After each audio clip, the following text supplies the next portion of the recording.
देखने तो दे। ये तो कोई छोटा बच्चा है, वो किडनैप। ये तो मैं हूँ, जब मैं 4 साल का तब की फोटो है ये।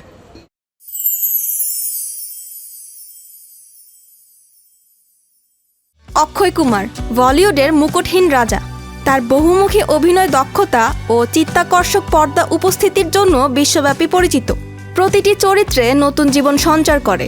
তার সিনেমাগুলোতে শুধু বিনোদনের ছোঁয়া নয়, বরং সমাজের গভীর সমস্যাগুলিকে তুলে ধরা হয় অত্যন্ত কুশলতার সাথে। 15 रुपए हैं। सब ठीक है? अब किसने बिस्तर पकड़ा? अरे कुछ नहीं, वो सैनिटरी पैड लेना था बीवी के लिए। কিন্তু সময়টা মোটেই ভালো যাচ্ছে না এই অভিনেতার। একের পর এক সিনেমা মুক্তি পেলেও ব্যর্থ হচ্ছে বক্স অফিসে।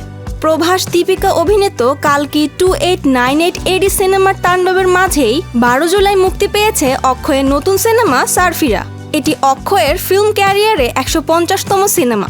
ছবিটি বক্স অফিসে প্রথম দিন ভারতে আয় করেছে মাত্র 2.40 কোটি রুপি, যা অভিনেতার ক্যারিয়ারে গত 15 বছরের মধ্যে সর্বনিম্ন। সারফিরা 2500টি পর্দায় মুক্তি পেলেও দর্শকের অভাবে প্রথম দিনের পর অনেক জায়গাতেই শো বন্ধ হয়ে গেছে। অনেক সিনেমা হলই সারফিরা সরিয়ে আবার কালকি 2898 উঠিয়েছে। সিনেমাটি মুক্তির আগে খুব একটা আলোচনার জন্ম দিতে পারেনি। এর ট্রেলার ও গান দর্শকদের টানতে পারেনি, যার কারণে সিনেমাটি মুক্তির পর হলে দর্শক উপস্থিতি একেবারেই নেই। বেল বটম, সেলফি এবং মিশন রানীগঞ্জের পরে সারফিরা চতুর্থ মুভি, যেটি 3 কোটি রুপির নিচে আয় করেছে মুক্তির প্রথম দিন। চলতি বছর ঈদে মুক্তি পাওয়া অক্ষয় ও টাইগারের বড় মিয়া ছোট মিয়া মুক্তির প্রথম দিন 15.65 কোটি রুপির ব্যবসা করেছিল। मैं नॉर्थ कवर करता, आप ईस्ट संभालो। तू क्यों लीड करेगा? শেষ অক্ষয়ের হিট সিনেমা ছিল OMG 2। সিনেমাটি 2023 সালে আগস্ট মাসে এসেছিল। লড়াই করেছিল গাদার 2 এর সাথে।